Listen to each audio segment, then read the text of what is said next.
Hey everybody, this is D Hunter, bringing another action figure review. Today, we're going to look at McFarlane's DC Direct, The New Batman Adventures, Nightwing. The New Batman Adventures is the Season 4 of Batman the Animated Series, where the animation changed. At this point, Dick Grayson has moved on from Robin to Nightwing, etc. I prepared this from the McFarlane Toy Store, so let's take a look at the packaging. As you can see at the top, McFarlane Toys, Nightwing. The New Batman Adventures, here's the Bat Family, here's Nightwing in the package. We have, looks like 8 hands, a Nightwing Batarang, I don't know what that top thing is. Then we have an animation cell and a display stand. One side package, Nightwing. At the back, here he is posed up from the show, and at the bottom, there's his barcode in case it helps anybody. So with no further ado, let's open him up. And of course, I did get 2 of these Nightwing figures, one of which to open and enjoy, the other one to keep unopened in my complete Batman-related unopened action figure collection. And here's McFarlane's re-release of this Nightwing, next to the original DC Collectibles version from about 10 years ago. And I did pre-order this entire wave off the McFarlane Toy Store. Between the bundle discount and the fact that I redeemed the digital codes off the McFarlane DC Multiverse digital wave, even though I don't care anything about them, that gave me a coupon code to save 50% off these guys. So I got them for a pretty fair price. And here's the full set of these figures, next to the full set from almost 10 years ago by DC Collectibles. Looks like not a lot of differences, but we'll check that out in the video, although I see a couple of missing accessories off the bat. Alright, now that this figure out of the package, here he is with all the accessories laid out. We have a display stand, an animation cell reproduction, 6 alternate hands totaling 8 interchangeable hands, some binoculars, a Nightwing Batarang. Before we take a look at all that, let's talk about and check out the figure. So this is Nightwing for the New Batman Adventures. In Batman the Animated Series, Seasons 1 through 3, Dick Grayson was Robin.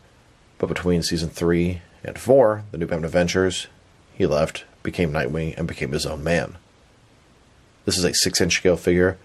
It's more or less a re-release of a Nightwing that DC Direct made about 10 years ago. So let's take a look. Start with his head here. He's got the domino mask and the white lenses in the eyes.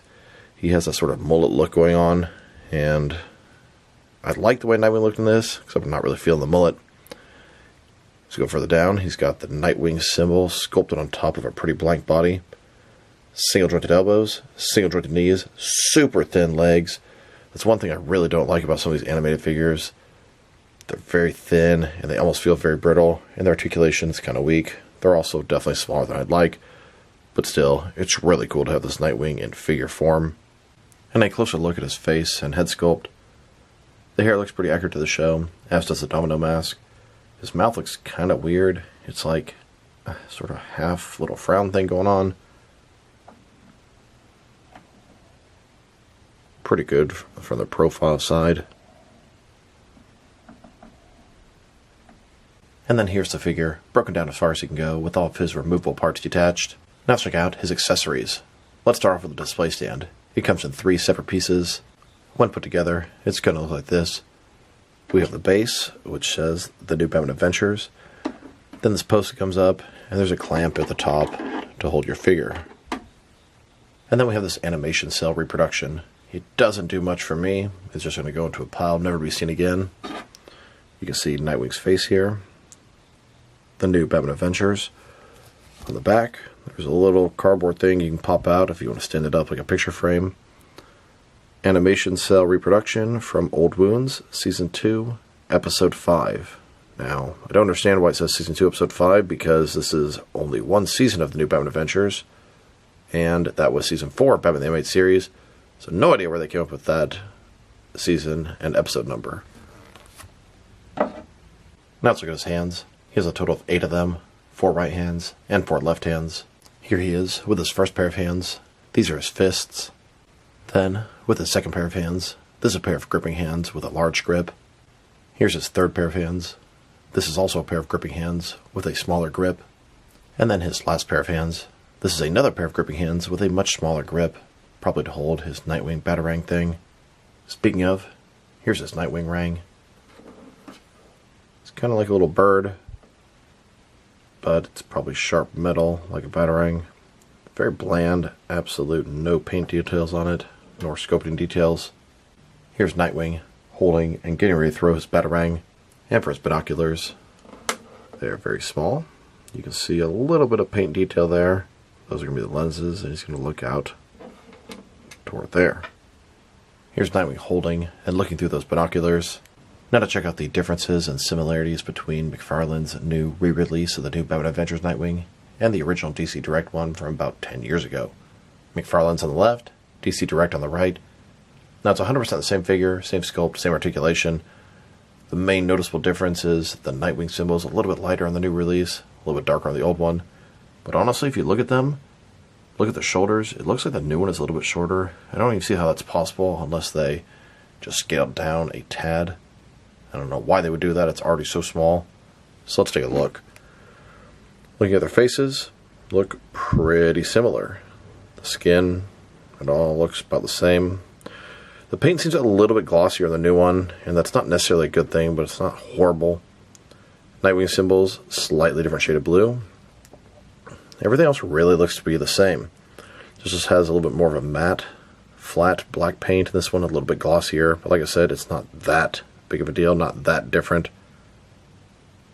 Now that I've taken a pretty good look at the figure and his accessories, let's check out his height. From bottom to the top of his head, standing about 5.7 inches tall, which can translate to 14.5 centimeters. And if this is a 6-inch scale figure, 5.7 inches is too short. Nightwing should probably be about 6 feet tall, should be a full 6 inches, 5.9, something around that. And for his articulation, starting with his head, of course, he can rotate side to side. He can look up, not too much, the hair's going to obstruct that, down a good amount. Can tilt his head at least a little bit from side to side. Shoulders on a ball joint goes out 90 degrees. Up, down, around, all the good stuff.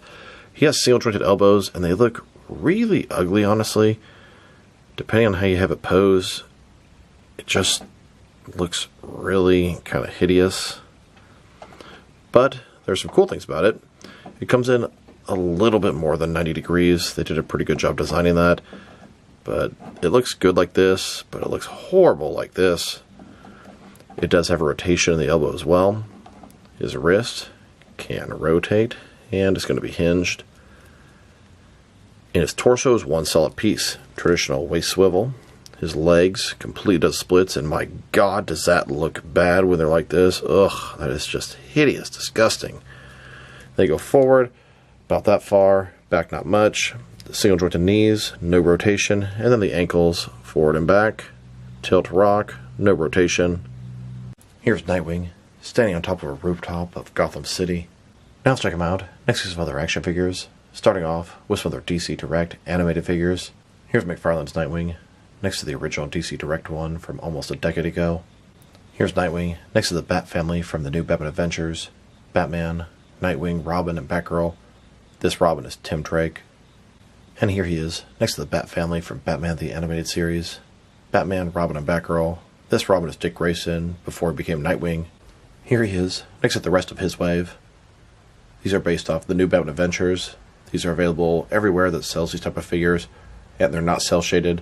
We have the Joker, Nightwing, Bane, and Catwoman. And to my surprise, it appears there's no Platinum Chase variant in this set. And here he is, next to the previous wave from the new Batman Adventures. Batgirl, Batman, Croc and Baby Doll, and Two-Face. Once again, these are not exclusive. These are not cel-shaded. These are pretty much straight-up re-releases from the previous DC Direct figures. Then, next McFarlane's recent Batman Beyond releases. And here he is, next most recent figures from McFarlane's Batman the Animated Series line. These are cel-shaded, Target exclusives, Commissioner Gordon, Batman, Lockup, Riddler, and the Joker. Then, with the most recent McFarlane 66 Retro line, Alfred, Batman, Nightwing, Bookworm, and Robin. And now, with the most recent Superpowers wave, Black Manta, Superman, Batman, Guy Gardner, Metamorpho, and Booster Gold. Now let's check them out, next to some action figures from different various companies, so we can see how he fits in both scale and style-wise, in case you know which lines you can mix him with.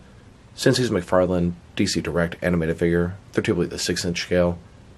I'm going to start off my comparisons with some of the smaller action figure lines I collect, and work my way larger. Here he is, next to some Jazzwares Fortnite figures, and some SH Figure Arts action figures. And now, with some Hasbro Marvel Legends, and Mafex figures. Here's Nightwing, next to a box of toothpicks. And here he is, next to some Mattel and Mezco figures. Then, with both some Jazzwares and Mattel wrestling figures. And now, with some NECA and DC Direct Nightwing figures. Next, with some Diamond Select toys and Jakks Pacific wrestling figures. And finally, next to some McFarlane DC Multiverse Nightwing figures. So overall, this Nightwing figure is just okay. He is way too small. His articulation sucks. His legs are so thin. Beyond that, he looks good, but he is so little. He's supposed to be a 6-inch scale figure, 1/12 scale, but he is so much smaller than Marvel Legends or Mafex. That is my biggest problem with this guy. He's just so little. Articulation's bad. And he's just so thin and brittle looking. And then this one is even inferior to the original one. The paint job is too glossy, etc., etc. There's kind of very little to like about him. I mean, he doesn't look bad. His face, the Nightwing symbol, but the body is so bland, it just doesn't do much for me. If I were to rate this guy, 5 out of 10, maybe that's being generous. It's probably how I feel about him, maybe 4.5, that area. I was never happy when DC Direct made the animated figures so much smaller than their usual DC Direct releases, but some of them are even smaller than that. Nightwing, Batgirl, Catwoman, they're just so little. So this is D Hunter. Thank you guys for watching this video. If you liked the video, press like below. If you have anything you want to say about the video, add to the comment section. If you want to see additional action figure reviews from me, press subscribe. I do appreciate when you do that. Once again, this is D Hunter. Thank you guys for watching this video, and I'll talk to you guys real soon.